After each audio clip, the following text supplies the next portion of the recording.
Welcome to Cooking Wild with Ray. Tonight we're making shepherd's pie with a twist. Yes, moose meat, but I'm also adding mild salsa, some Worcestershire sauce, and lots of garlic.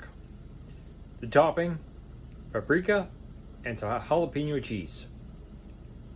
Hopefully you can follow this, make it at home, copy the recipe, or share with your friends. Put your own twist on it. Do whatever you wish. This is just giving you an idea on how to use up some of that extra ground moose, deer, and other types of venison that you might have. Elk, bison, whichever kind of red meat you have. And again, if you don't like the wild side, go to your grocery store and buy beef. Alright, here in my pan I've got a mixture of olive oil and butter. Got it up to temperature. You see the butter starting to foam. We're going to add one package, approximately 1.5 pounds of ground moose. So here we're going to thoroughly brown our meat. Make sure it's cooked completely. We're going to add some salt, pepper, some garlic for flavor before we add any of the other ingredients. Try and keep it covered. Let it save all of the juices while it's cooking in there. You don't want to let this dry out. Before it gets too browned out, we want to make sure we give it a generous amount of pepper. Give it that extra kick without adding extra heat.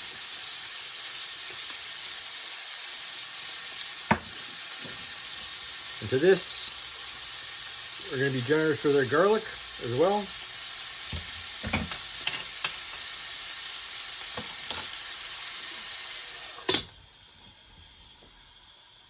Alright, while our meat is cooking down, we're going to take enough potatoes to give us a good top layer.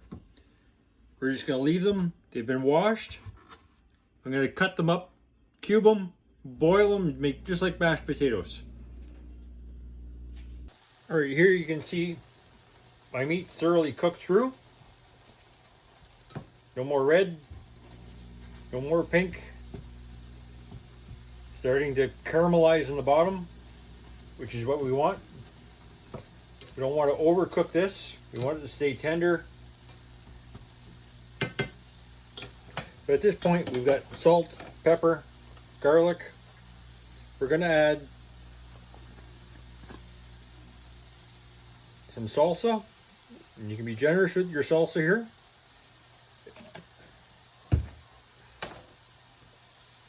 Just mix everything in, make sure it's well folded.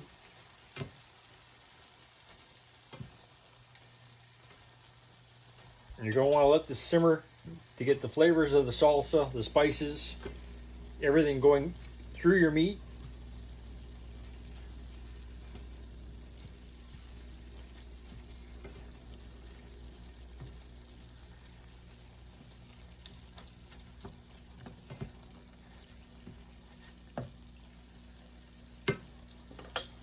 Don't have quite enough here.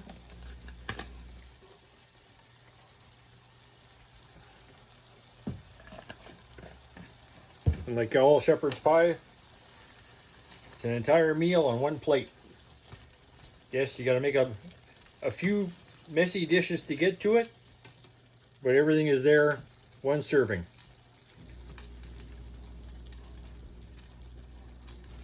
All right, now that I've got this brought back up to a good simmer, you can see it's boiling through.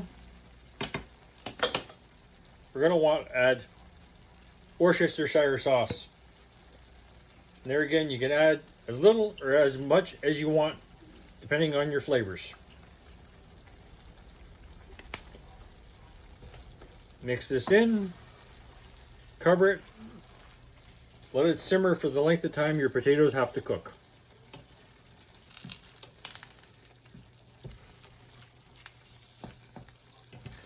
If you want it a little bit thicker, you can add a can of tomato paste, but it doesn't take long. This will all be simmered down, a lot of the liquid will be gone.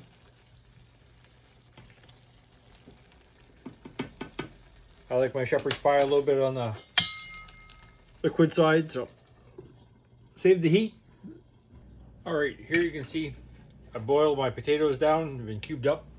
The skins are still on. I'm gonna mash them up.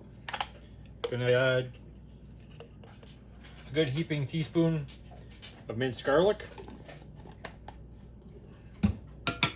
And here, you're gonna want your potatoes mashed and fluffy. So you're gonna give it some butter. Some people use, instead of butter and milk, they have a tendency to use chicken broth, which is a good alternative to having a lower fat diet. Whereas,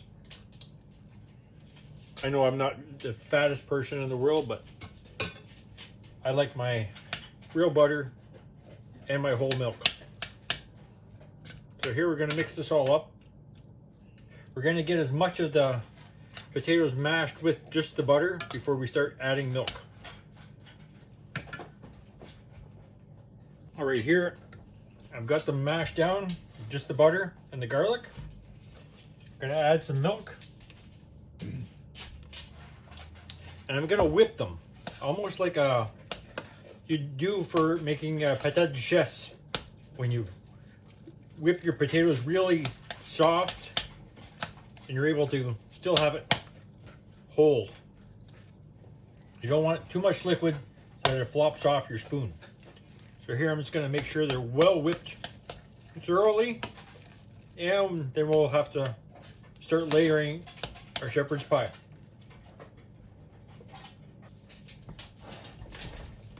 Here you see I've added just a touch more milk, thinned them out just a little bit. It's almost like somebody's doing a little bit of parging. You want to have it just enough liquid to it that it's going to stick and still be solid. So this is ready to start my layering. All right, we're going to start layering on our pan. We're going to get our meat down in it in the bottom.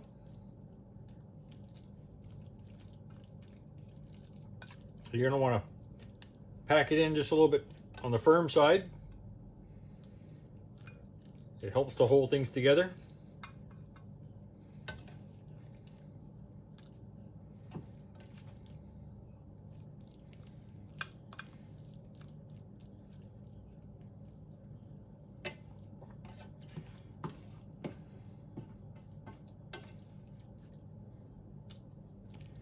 All right, as you can see, I've got a good layering in my pan of meat.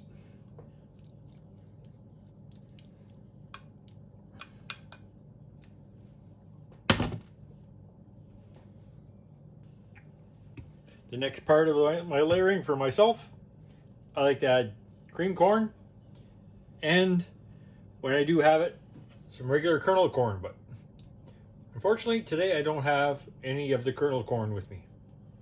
This will do just fine because it all goes into the oven and gets baked. The last part of my layering that I'm going to be doing, my potatoes. This is why I like to have them on the thinner side, so I can spread them out over top my corn.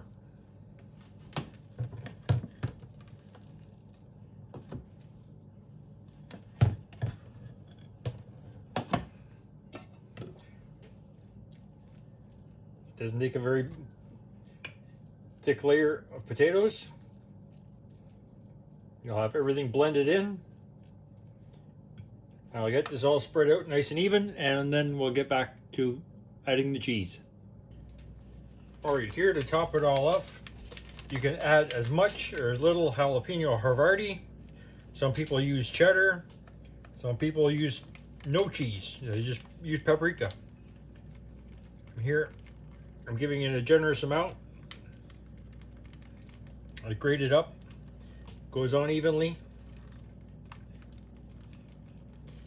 Where it falls, where it may be, Sometimes I want to spread it out.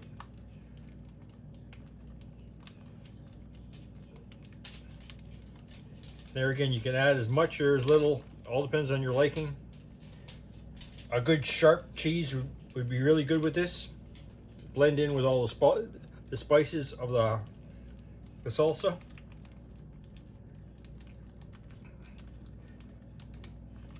There we go.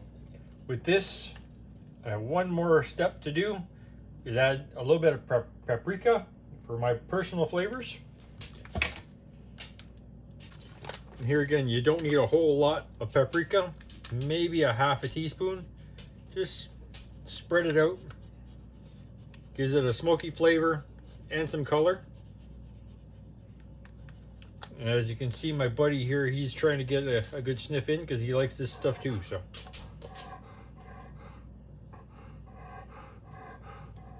and there again, you can spice it like you want. Don't be afraid to experiment. It's your kitchen. I'm just giving you some helpful suggestions on how to make things in your own home, in your kitchen. Here it's gone into the oven on a broil.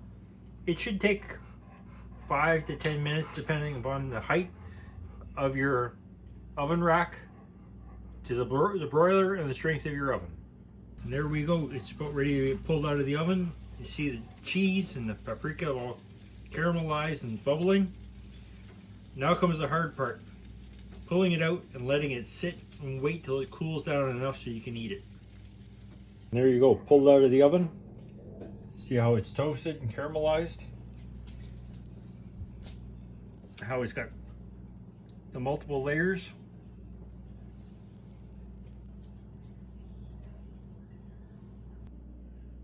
As always, I'll remind everybody, be proud of the animal you've taken, use it up.